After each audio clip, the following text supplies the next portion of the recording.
एक ओंकार सतनाम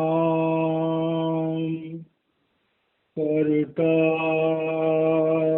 पुरख निर्भय निर्वैर अकाल मूरत अजूनी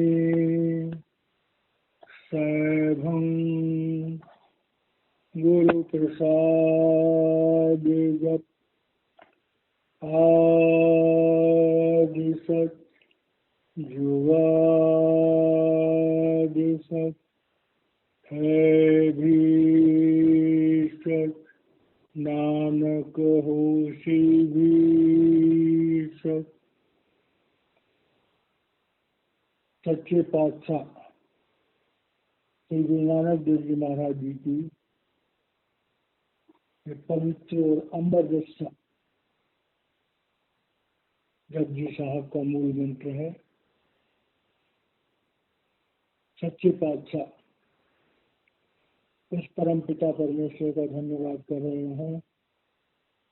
हे प्रभु, आपने स्वयं शब्द और प्रकाश के रूप में प्रकट होकर के समस्त ब्रह्मांडों का निर्माण किया, 84 लाख योनियों का निर्माण किया और जब से सृष्टि बनी अपने जीवों पर दया करके आप मनुष्य का चोला धारण करके पृथ्वी पर आते रहे हो।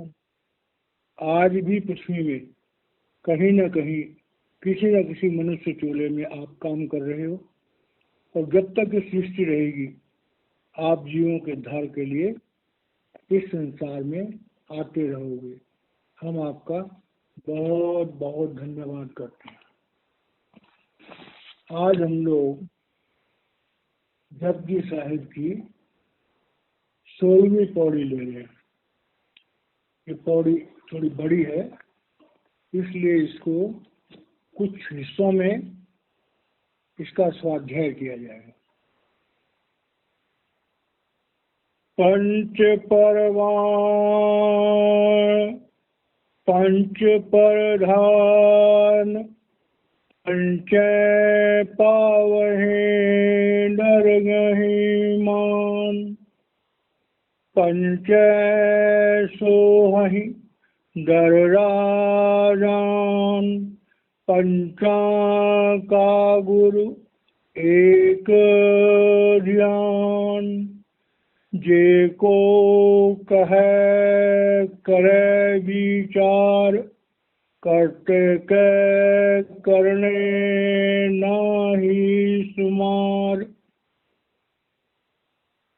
सच्चे पातशाह इस सृष्टि के एक एक राज को खोलते हुए इस पौड़ी में हम जीवों को अध्यात्म की सारी बारीकियों को बड़े गहराई से समझा दें।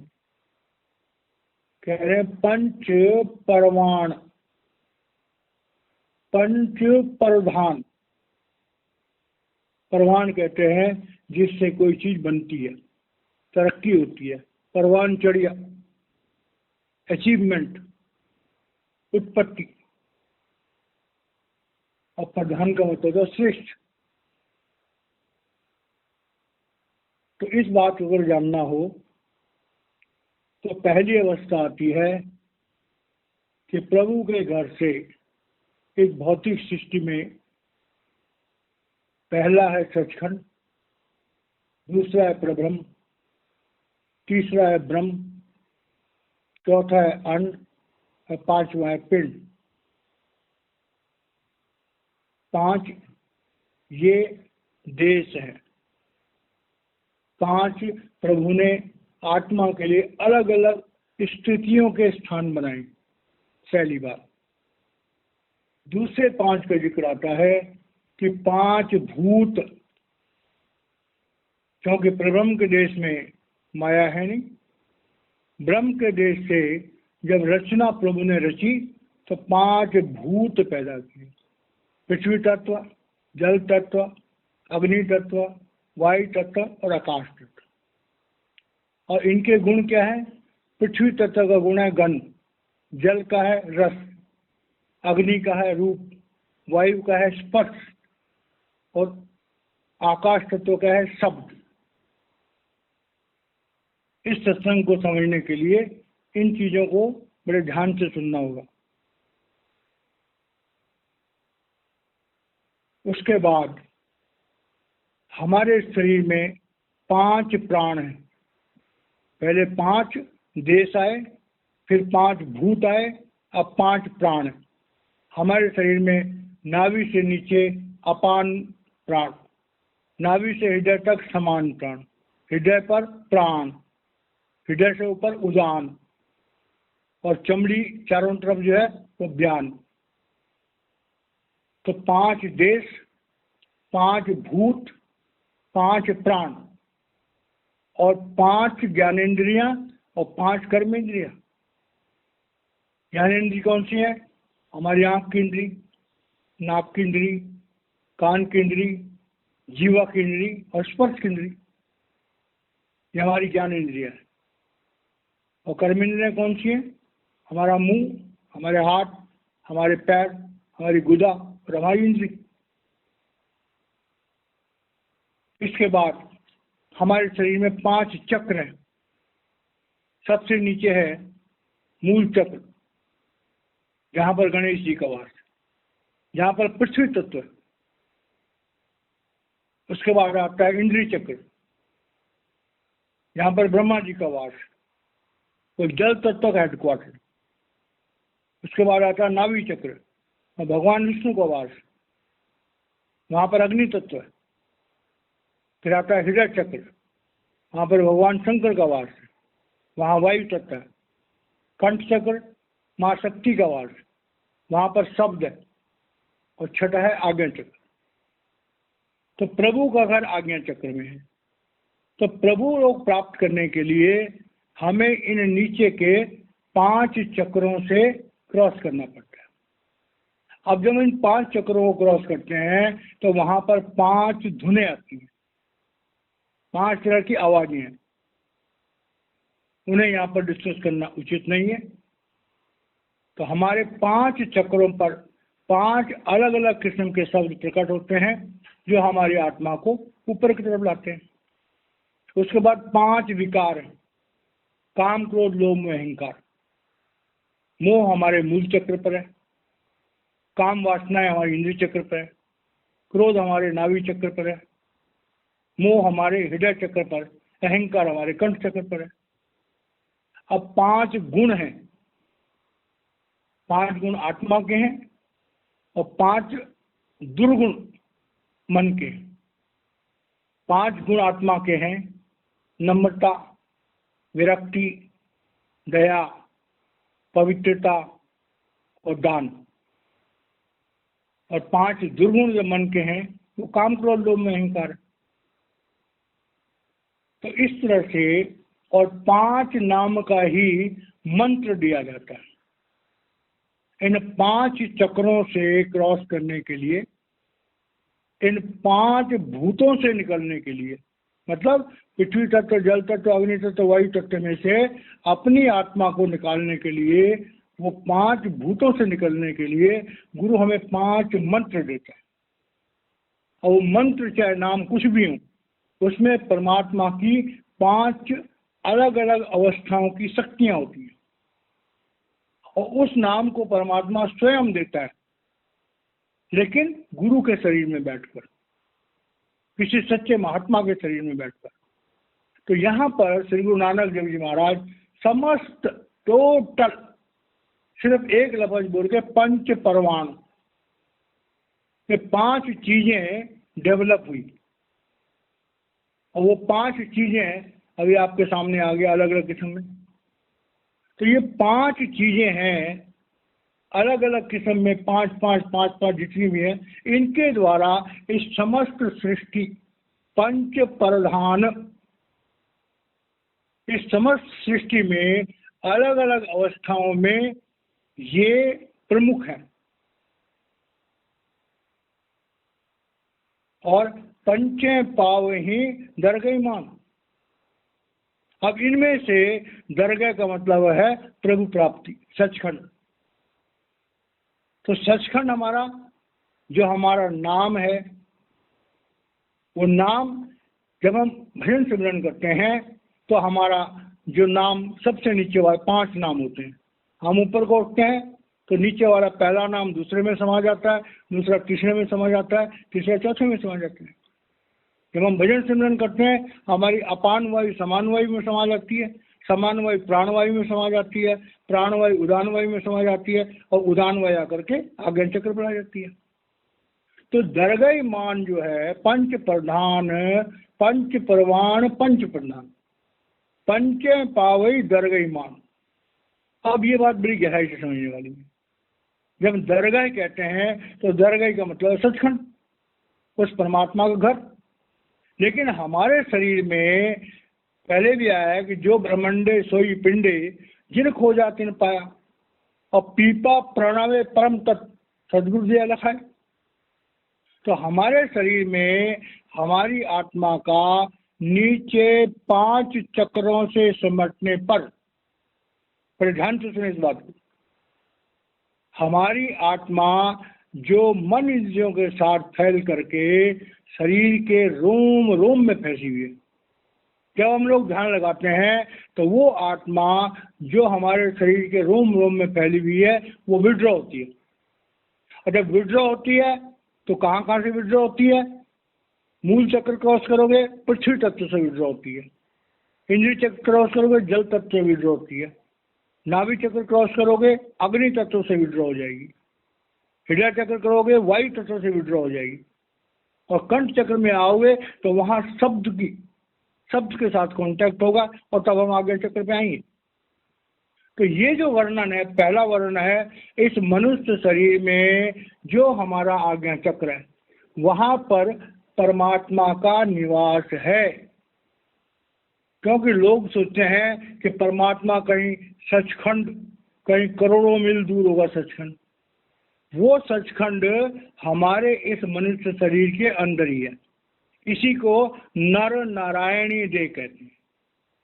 सारे धर्म शास्त्रों में मनुष्य शरीर को नर नारायणी देह कहा गया। नर है आत्मा, नारायण है परमात्मा।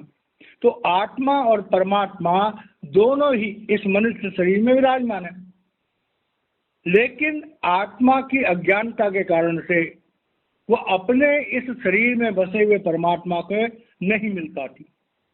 तो यहाँ कह रहे हैं कि पंच परमाण पंच प्रधान पंचे पावन दरगई मान। और पहला दरगह है हमारे शरीर में हमारा आज्ञा चक्र। जब हम आज्ञा चक्र पर किसी समर्थ गुरु से 5 नाम का मंत्र लेकर के, ये गुरु नानक देव जी महाराज हों या उससे पहले सुखदेव जी महाराज हों या इवन भगवान शंकर की आदि शंकर, भगवान आदि शंकर की भी शिक्षाएं हैं, उसमें भी 5 नाम। शिव पुराण में इन 5 नामों का जिक्र बड़ी गहराई से दिया गया। तो यहाँ पर कह रहे हैं कि प्रभु प्राप्ति के रास्ते पर ये जो प्रोसेस है कि हमें अपनी चेतन सत्ता को 5 भूतों से, 5 प्राणों से, 5 विकारों से, 5 चक्रों से, 5 ज्ञानेंद्रिय, 5 कर्मेंद्रियों से वापस छुटा करके हमें आज्ञा चक्र पर आना है। अब आज्ञा चक्र पर आकर के पंचे पावन दरगई मान, मान मने होता इज्जत, मान मने होता मिलाना। तो प्रभु के हमारे शरीर में प्रभु का जो दरबार है वो हमारे आज्ञा चक्र पर हर समय लगा हुआ है। और पंचई सोहई दर राजा, एक एक बात समझने वाली है। अब पंचय सोहई, सोहई माने सुहाते हैं, उनको इज्जत मिलती है, वो वहां पर मान पाते हैं, वो सुहावने हो जाते हैं, वो पवित्र हो जाते हैं। कहाँ? दर राजान। अब दर राजान यहाँ परमात्मा होगा है। तो इस शरीर में वो परमात्मा जो हमारे आज्ञा चक्र पर बैठा हुआ है, वहां तक जब हमारी सूरत आती है तो हमारे जो पीठ नीचे के 5 भूत है, नीचे के 5 चक्र हैं, मन की जो मन और इंद्रियों की जो पकड़ है सारी की सारी, क्योंकि जब हमारी सूरत सिमटती है तो हमारा मन और हमारी इंद्रियां भी सिमट जाती हैं। जब हम आज्ञा चक्र पे आते हैं तो हमारी आत्मा के साथ हमारा मन भी आता है। तो 5 भूत जो प्रभु से उत्पन्न है वो भी आ जाते हैं। हमारे शरीर में ये जितने भी 5 बताए गए हैं ये सारे के सारे आकर के और हमारे आज्ञा चक्र पर एकत्रित हो जाते हैं। वहां पर आकर के पहली बार हमारी आत्मा को पता लगता है कि मैं परमात्मा का अंश हूं, मैं माया का कोई अंश नहीं। पंचा का गुरु एक ध्यान। श्री गुरु नानक देव जी महाराज कह रहे हैं कि भाई हमारा जो ध्यान है, कहते हैं outer expression of soul is attention. परमात्मा को हमने देखना है तो जो हमारी तवज्जो है, जो हमारा ध्यान है, वो परमात्मा का रूप है, हमारी आत्मा का रूप है। तो वो हमारी आत्मा का रूप जो है ध्यान, पंचा का गुरु एक ध्यान, मतलब इन 5 तत्वों को, इन 5 चक्रों को, इन 5 विकारों को अगर कोई चीज कंट्रोल कर सकती है, गुरु का मतलब क्या है कि जो उनको कंट्रोल करे, जो उनको ज्ञान दे। कहना सिर्फ किसी सच्चे महात्मा से उस 5 नाम की दीक्षा लेकर के, उस 5 नाम का सिमरन करके कोई आत्मा जो शरीर में फैली हुई है और इन 5 चक्रों में फंसी हुई है, इन 5 विकारों में फंसी हुई है, वो किसी सच्चे गुरु के द्वारा जब हमें नामदान मिलता है और हम ध्यान अभ्यास करते हैं, ध्यान लगाने का अभ्यास करते हैं, लगातार सिमरन करते हैं, रोज भजन पर बैठते हैं, तब हमारी आत्मा नीचे से सिमटनी शुरू हो जाती है। जो लोग भाई बहन भजन सिमरन करते हैं, जब वो ध्यान में बैठते हैं तो उनके पैर भी सुन्न हो जाते हैं, उनका धड़ भी सुन्न हो जाता है, उनकी सांसें भी थोड़ी कम हो जाती हैं, दिल की धड़कनें भी कम हो जाती हैं और धीरे धीरे आकर के उनकी आत्म सत्ता आज्ञा चक्र पर आ जाती है और शरीर करीब करीब जो है एकदम निर्मल और शांत हो जाता है। तो कह रहे हैं कि आज्ञा चक्र तक आने के लिए जो साधन है वो है ध्यान। बिना ध्यान लगाए हुए, बिना आंखें बंद करके, बिना किसी सच्चे सदगुरु से नामदान के, सच्चे सदगुरु का मतलब वो 5 नाम परमात्मा की शक्तियां, अब उन परमात्मा की शक्तियों को किसी और को कौन देगा? अरे जिसके पास वो होंगी ना, जिसने परमात्मा से वो दौलत पाई होगी वही तो बांटेगा। परमात्मा की दौलत को कौन बांट सकता? जिसको परमात्मा अपॉइंट करेगा। तो सदगुरु कौन? सदगुरु is an appointed agent of the mighty God. वो परमात्मा जब किसी को अपना नुमाइंदा चुनता है, अपनी दौलत बांटने का काम देता है, तब कोई इंसान मनुष्य शरीर में उस परमात्मा की दौलत को बांट सकता है। परमात्मा की दौलत को परमात्मा ही बांटता है, लेकिन जाहिरा देखने में वो मनुष्य शरीर में काम करता है। वो हालत क्या होती है कि मन खुदारा आसकारा दीदा अम दर सूरते इंसान दीदा अम। एक फकीर कहता है कि मैंने उस परमात्मा को हाजरा हजूर देखा। और कहाँ देखा? कि किसी इंसान के शरीर में काम करते हुए देखा। तो ये जो मनुष्य शरीर है ये प्रभु के रहने का स्थान, ये नर नारायणी देह है। समस्त धर्मशास्त्रों में मनुष्य शरीर को बड़ा ऊंचा दर्जा दिया है। सारे ब्रह्मांड में सर्वश्रेष्ठ रचना जो प्रभु की है ये मनुष्य शरीर। अब यहाँ पर हमारे सामने बड़ी सारी चीजें क्लियर हो गई। संसार में ये 5 रूप में, चाहे वो 5 भूत हों, चाहे 5 प्राण हों, चाहे 5 चक्र हों, चाहे 5 विकार हों, चाहे 5 गुण हों, चाहे 5 ज्ञानेंद्रियां हों, चाहे 5 कर्मेंद्रियां हों, चाहे 5 मंत्र हों, नाम जो है, इन सब को जब तक हमारा ध्यान इनके साथ नहीं जुड़ेगा, जब तक इनमें से हमारा ध्यान अलग नहीं होगा, तब तक हम इस रहस्य को नहीं जानते। पंचे सोहई दर राजन, और उनको शोभा कब मिलेगी? क्योंकि ये चीजें हमारे दिमाग में सोचते हैं कि ये अलग अलग है। अलग अलग कुछ भी नहीं है, परमात्मा के सिवाय कुछ भी नहीं है। जब किसी को आत्मज्ञान होता है तो वो ये देखते हैं कि परमात्मा के ही सारे रूप हैं। ग्रंथ शास्त्रों में आया है कि तू ही तोला है, तू ही तराजू है, तू ही तोलने वाला है, तू ही जिस चीज को तोला जा रहा वो है।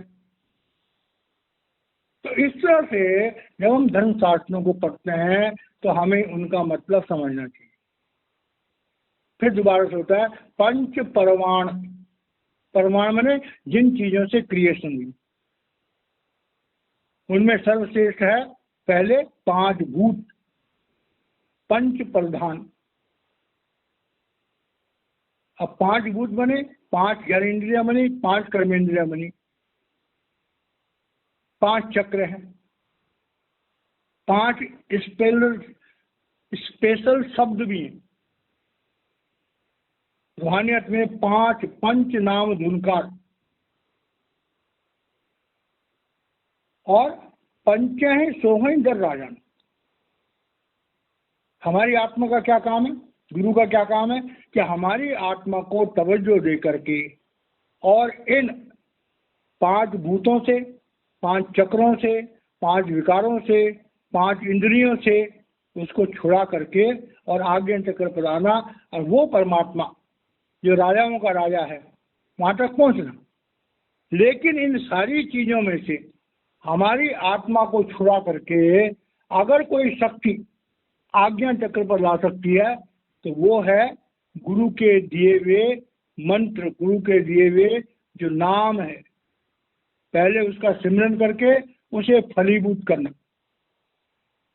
क्योंकि जब तक हम अपने नाम का फलीभूत नहीं करेंगे, एक पहलवान है वो मूर्छित पड़ा हुआ है, उसे बहुत दिनों से भोजन नहीं मिला, कितना ही बड़ा पहलवान हो, अगर उसे 10 दिन भोजन नहीं मिलेगा वो खड़ा भी नहीं हो सकता। तो पहला काम क्या होगा? अपनी आत्मा को भोजन देना होगा। अब जब आत्मा को भोजन देने की बात आती है तो डायरेक्ट तुम भोजन दे नहीं सकते। तब क्या होगा? पहले हमें अपने जीवन की पड़ताल करनी, अपने जीवन को सुधारना होगा, गुरु धारण करना होगा। गुरु का मतलब ये नहीं कि तुम सीधा किसी गुरु का, अरे गुरु तो ज्ञान, हमारे धर्मशास्त्र भी गुरु है। हमारे सारे जितने भी हमारे धर्मों के शुरू करने वाले आदि पुरुष है वो सारे के सारे आज भी, ये हमारी अज्ञानता की बात है कि अंदर के मंडलों में नहीं जाते हैं और हम उनके दर्शन नहीं करते, वो आज भी। लेकिन उनकी मर्यादा है कि वो पृथ्वी पर अवतरित नहीं हो सकते, अगर होंगे भी किसी खास परिस्थिति में। तो श्री गुरु नानक देव जी महाराज कह रहे हैं कि भाई अगर तुमने अध्यात्म को समझना है तो इन चीजों को समझना पड़े कि 5 दुनिया है, सचखंड, प्रब्रह्म, ब्रह्म, अंड और पिंड। 5 भूत उत्पन्न किए गए, पृथ्वी तत्व, जल तत्व, अग्नि तत्व, वायु तत्व। उसके बाद 5 चक्र बनाए गए, मूल चक्र, इंद्रिय चक्र, नाभि चक्र, हृदय चक्र, कंठ चक्र। फिर 5 ज्ञानेन्द्रिय और 5 कर्मेंद्रिया बनाई, 5 विकार बनाए गए, 5 गुण बनाए गए और आत्मा को उसमें फेंक दिया। आत्मा उसमें फंसी हुई है। अब जब प्रभु को दया आती है, अब प्रभु अपना रूप धारण करके पृथ्वी पर आते हैं, जिन्हें हम सदगुरु कहते हैं। जब हमारा मेला वक्त के महात्मा से होता है और वो हमारी सूरत को, जो कि मूर्छित है, उसने अपनी दौलत से नवाजता है, उसको दोबारा से तंदुरुस्त करता है। जैसे पहलवान है, वो मूर्छित है, भूखा, अगर उसे 2 दिन भोजन दिया जाए तो खड़ा हो जाएगा, उसकी ताकत लौट आएगी, फिर उससे कोई लड़ नहीं सकता। तो हमारी आत्मा हमारे शरीर में मूर्छित है। क्यों? क्योंकि जन्म जन्मों से हम मन इंद्रियों की गुलामी करते आए हैं। मन ने हमें इंद्रियों के माध्यम से इस संसार की वासनाओं में डुबो दिया। आज का इंसान इतनी बुरी तरह से इस संसार की वासनाओं में डूबा हुआ है कि उसका निकलना असंभव है। जैसे कोई जहाज अगर कहीं दलदल में फंस जाए तो किसका बूता उसे निकाले? किसी फंसे हुए जहाज को उस दलदल से, उस भंवर से निकालने की ताकत श्री गुरु तेग बहादुर जी में थी। श्री गुरु तेग बहादुर जी महाराज जब गद्दी पर भी नहीं बैठे थे तो एक बहुत बड़े व्यापारी का बहुत बड़ा माल से लदा हुआ जहाज एक दलदल में, भंवर में फंस गया। सच्चे पातशाह ने बैठे हैं बटाला और समुद्र में उसका जहाज एक तरफ कर दिया। तो गुरु शक्ति क्या है, इसे लफ्जों में बयान करना बहुत मुश्किल काम। ये तो ऐसा है जैसे गूंगे को गुड़ खिलाने वाली बात। अगर गूंगा गुड़ खा ले और कोई कहे कैसा है तो बेचारा बता ही नहीं सकता। तो श्री गुरु नानक देव जी महाराज कह रहे हैं कि आखिरकार ये आ गई कि हमारे शरीर में हमारा जो ध्यान है वो परमात्मा का रूप है, हमारी आत्मा का रूप है। उस ध्यान के द्वारा हमारी आत्मशक्ति काम करती है। इसलिए हमें कोशिश करनी चाहिए कि अपना ध्यान संसार में उतना ही लगाएं जितनी देर हमें संसार के काम करने। मुबारक हैं हमें घर के सारे काम करने, लेकिन क्या हम 24 घंटे काम ही करते रहते हैं? नहीं, हम बहुत सारा समय सोने में बर्बाद कर देते हैं। सोना भी जरूरी है, लेकिन जितना हम सोते हैं हो सकता है उससे कम में काम चल जाए। हम संसार में जो व्यवहार करते हैं, जितना समय हम उसमें लगाते हैं, हो सकता है उससे कम में काम चल जाए। अगर हर इंसान प्रयत्न करे तो दिन में 2-3 घंटे भजन सिमरन करने के लिए हर इंसान निकाल सकता है, चाहे वो जितना मर्जी बिजी हो। तो श्री गुरु नानक देव जी महाराज इन 2 लाइनों के माध्यम से कह रहे हैं कि परमात्मा ने एक लंबा, परमात्मा मतलब परमात्मा के 3 रूप पहले बताए गए। एक है अनामी पुरुष, जिसे न किसी ने देखा न कोई देख पाएगा। उसके बाद उसने प्रकट किया तो बना अकाल पुरुष। अकाल पुरुष ने जब सृष्टि आगे बढ़ाई तो उन्होंने निकला काल पुरुष। काल पुरुष 3 लोग का, पिंड, अंड और ब्रह्म का मालिक है। अकाल पुरुष के प्रब्रह्म और सचखंड है, और उससे ऊपर अनामी पुरुष का। तो हम यहाँ इस संसार में कर्मों के विधान से फंसे हुए, और कर्मों के विधान से छूटने के लिए हमें अपनी मन इंद्रियों से अलग होना पड़ेगा। जब तक हमारी सूरत इन मन और इंद्रियों से हट करके हमारे आज्ञा चक्र पर नहीं आएगी, तब तक हम रूहानियत की ABCD भी नहीं जान सकते। इस बात को यहाँ कहना अनुचित भी नहीं है और कोई भाई बहन बुरा भी ना माने। जितने मर्जी धर्मशास्त्र पढ़ लो, जितने मर्जी सत्संग सुन लो, जितने मर्जी धर्म ग्रंथों के अध्याय करते रहो, जितने मर्जी धर्म स्थानों में जाते रहो, मुबारक है, हमारा भाव बनेगा, हमें रास्ता मिलेगा, परमात्मा खुश होगा। लेकिन अल्टीमेटली जब हम ध्यान लगाना शुरू करें, पंचाकार गुरु एक ध्यान, ध्यान माने अटेंशन, अपनी तवज्जो को जब समय मिले संसार से हटाकर, मन इंद्रियों से हटाकर अपने अंदर में बसे हुए उस आज्ञा चक्र पर, उस परमात्मा की शक्ति से, उस राजाओं के राजा से मिलने का प्रयास करें। ये इस लाइन जो है, पहली 2 लाइन, इनमें ये संदेश जो है वो श्री गुरु नानक देव जी महाराज समस्त मनुष्य जाति को देंगे। श्री गुरु ग्रंथ साहिब जो है वो समस्त संसार का, समस्त मानव जाति का ग्रंथ है। श्री गुरु नानक देव जी महाराज समस्त ब्रह्मांड के गुरु हैं। आगे कह रहे हैं, जे को कहे करे विचार, करते के करने नहीं सुना। अब कह रहे हैं कि अक्सर क्या होता है, कोई ज्ञान हम पढ़ते हैं, सुनते हैं, तो हम उस पर विचार विमर्श करते हैं। ये को कहे करे विचार। अब ये जो मजमून है, पहले तो हम विचार करेंगे। अब विचार क्या करोगे?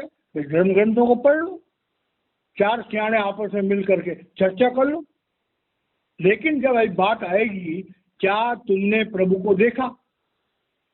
तो जितने भी विचार करने वाले हैं, जितने भी ग्रंथों का मनन करने वाले हैं, उनके सामने यही प्रश्न आ जाता है कि परमात्मा कौन, परमात्मा कहाँ रहता? लेकिन अगर उन्होंने देखा हो तो ना कुछ कहें। तो कह रहे हैं करे विचार, जे को कहे करे विचार। अब इसमें क्या है, कई लोग पहले विचार करते हैं और फिर बोलते हैं, पहले कुछ बोल लेते हैं फिर विचार करते हैं। जितने भी प्रवचन करता है, प्रवचनकर्ताओं के लफ्जों से हम सिर्फ थ्योरेटिकल आनंद ले सकते हैं। ऐसा होता है, वैसा होता है, ये महापुरुष दुनिया में आए थे, इन महापुरुषों ने ऐसा किया था, ये प्रभु रसीदा थे। तो जो को कह करे विचार करके मन इंद्रियों के दायरे में, पढ़े पढ़ाई किताबों के दायरे में, महापुरुषों के कलामों को सुन करके, उनको पढ़ करके, बहुत सारे लोग हैं जो विचार करते हैं। बहुत सारे लोग हैं जो कहे प्रवचन करते हैं, लोगों को सुनाते हैं, खुद भी खुश होते हैं और लोग भी खुश होते हैं। लेकिन वही वाली बात है, तुम कहते रहो मलाई के लड्डू, देसी घी के पकोड़े, बादाम की खीर, कहते रहो 10, 20, 50 ऐसी अच्छी अच्छी डिशेस के नाम देते रहो, और जब पूछे कहाँ है तो कहते नहीं।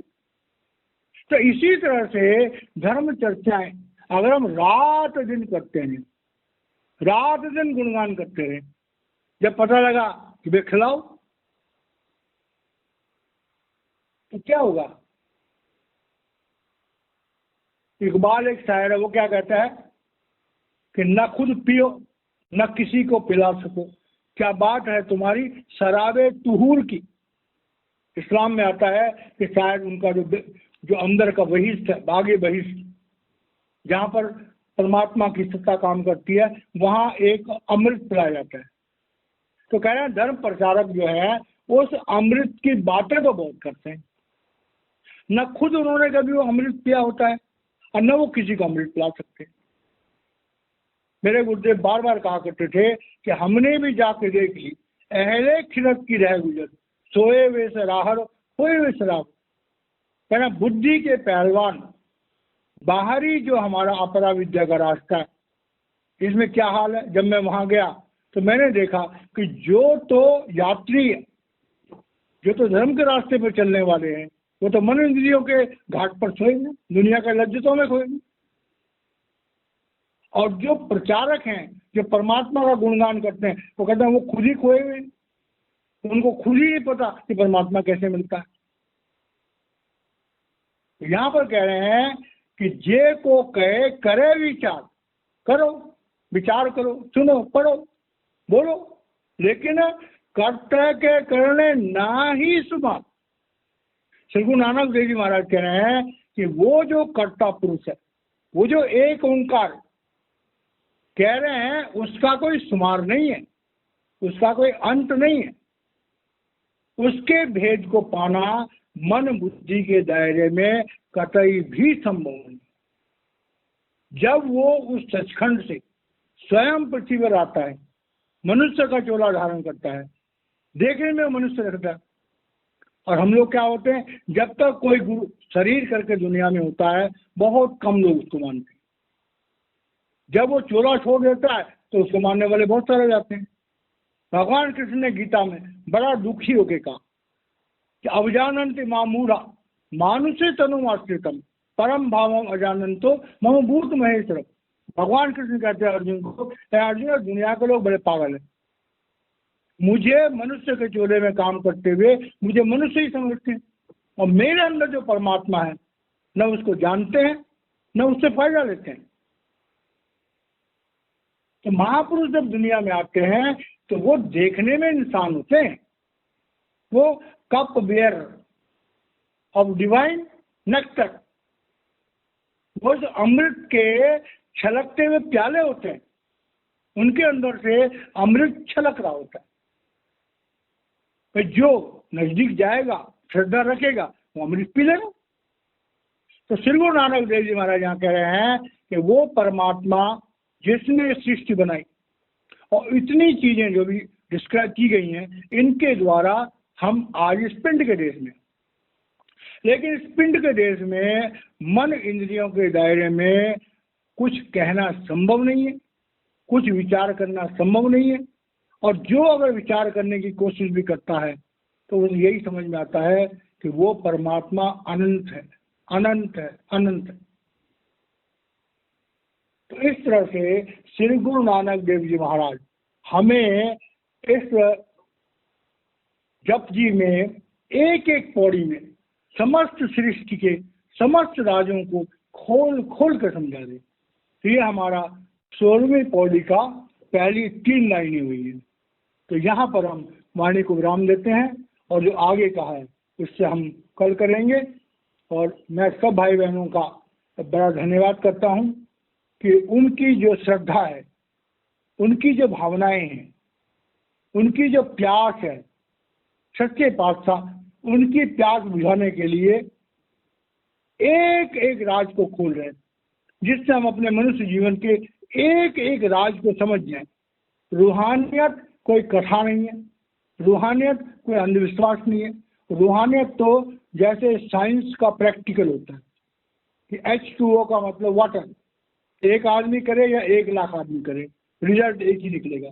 H2 होगा तो वाटर बन जाएगा, चाहे हिंदू बनाए, चाहे मुसलमान बनाए, चाहे सिख बनाए, कैसे ही बनाए। इसी तरह से हमारी आत्मा, हमारी सूरत जब अंदर के सबसे जुड़ जाएगी तो हम प्रभु को देख पाएंगे, अपने आत्मा को देख पाएंगे। इस प्रोसेस में संसार का कोई धर्म बाधा नहीं, संसार का कोई मत बाधा नहीं, संसार की कोई भी ऐसी विचारधारा बाधा नहीं है। तो प्रैक्टिकल मजमून है समस्त मनुष्य जाति के लिए। तो इस तरह से महापुरुष जब आते हैं तो वो ज्ञान देते हैं जो सृष्टि के समस्त इंसानों के लिए एक होता है। हमारा सौभाग्य है कि हम सच्चे पातशाह की इस पवित्र वाणी का स्वाध्याय कर रहे हैं। जो भाई बहन इस सत्संग को सुन रहे हैं या सुनेंगे, मैं उनका बहुत बहुत धन्यवादी हूँ कि आपकी मेहरबानी से मेरे मुख से मेरे गुरुदेव बोलते हैं और मुझे भी सत्संग सुनने का मौका मिलता है, मैं भी कृतार्थ हो जाता हूँ। इन्हीं सपनों के साथ वाणी को विराम देता हूँ। जय महाराज जी।